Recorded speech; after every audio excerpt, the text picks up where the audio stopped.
This is Denise Miller, your Leadership Lady Live, and we're back this week for our third installment of the 20 Leadership Strategies of Jesus Christ. This week, we will be taking a look at 5 different strategies, but instead of an acronym, we're going to use an equation. But before I go any further, I'd like to ask that you please like and share, and of course, subscribe.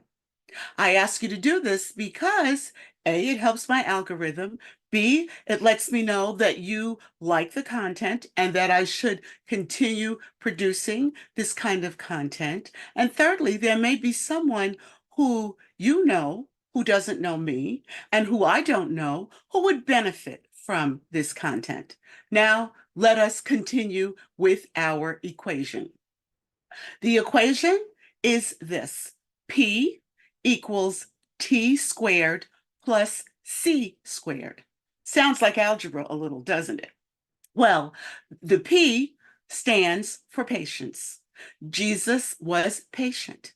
The T squared stands for transparency, and then training and teaching, which are like a twin. And then the first C stands for casting vision, and then the second C stands for celebration. Now, let's cover the elements one by one. First, patience. Jesus was extremely patient with his disciples. He dealt with personality types. He dealt with people who had issues with the government. He dealt with people who had issues with the general population because they worked for the government. He dealt with people who, when people did not agree, wanted to just burn the city out. He had quite a number of personalities to deal with. But with all of those personalities, he demonstrated patience. And as he was patient, they began to settle down into the rhythm of what he wanted to do. Now, the next thing is transparency, the first T. Jesus did not hide anything from his disciples. Sometimes he told them things that they didn't understand, but he always made sure that they knew. They knew what was going to happen, when it was going to happen, and almost how it was going to happen. So he was transparent. He made sure that his team understood. The next is teaching and training. And I put them together because he did teach them and he did train them.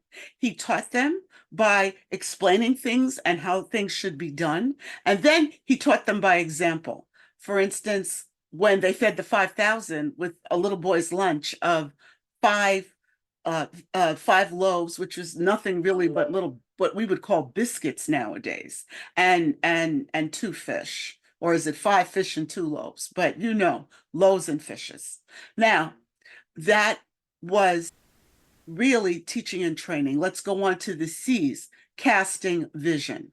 Jesus cast a vision for his team. They knew what he was aiming at. They knew where he was going, what he was headed for, what he wanted to establish.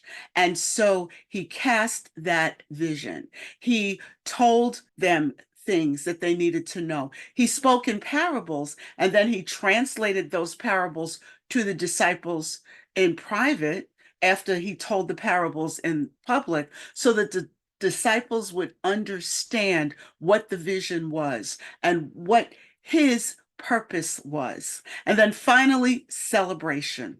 Jesus was about celebrating successes. He was about celebrating with them when they did what he asked them to do and it was successful.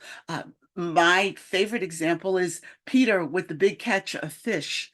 Jesus celebrated that Peter was obedient in his asking to use the boat by allowing Peter to get an unbelievably large catch at a time of the day when fish were not normally caught.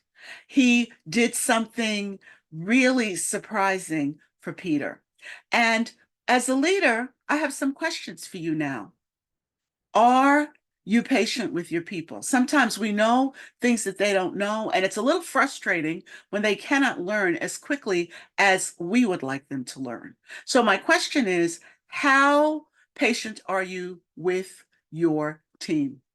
And next is, how transparent are you with your team? Do you tell them what they need to know to help get the job done? And are you transparent when you don't know something? Are you transparent when you know something but you can't tell them and you just have to say, look, I know this, you're just going to have to trust me, let's move on?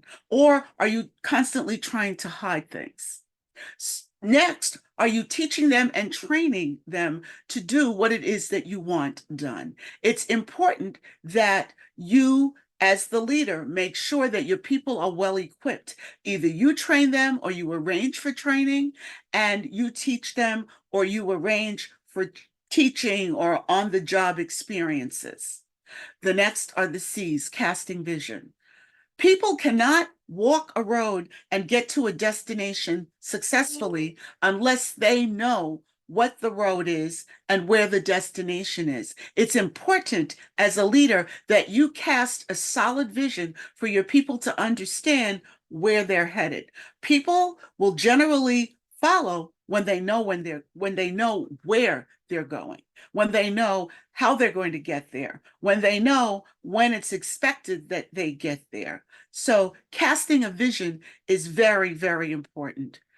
And again, celebration, celebration, celebration. It's wonderful. Now, let's stop and let's take a look at these 5 leadership strategies. Once again, patience. Okay, once again, transparency, teaching and training, who I call the learning twins, and then casting a vision, and finally, celebration. Remember that these are the things, the strategies that will help your team to be inspired, to be motivated, to accomplish, and to move ahead. And before I close, I ask that you again, please do like, please do subscribe, and please do share. I look forward to speaking with you again next week, and I hope that you have a great weekend.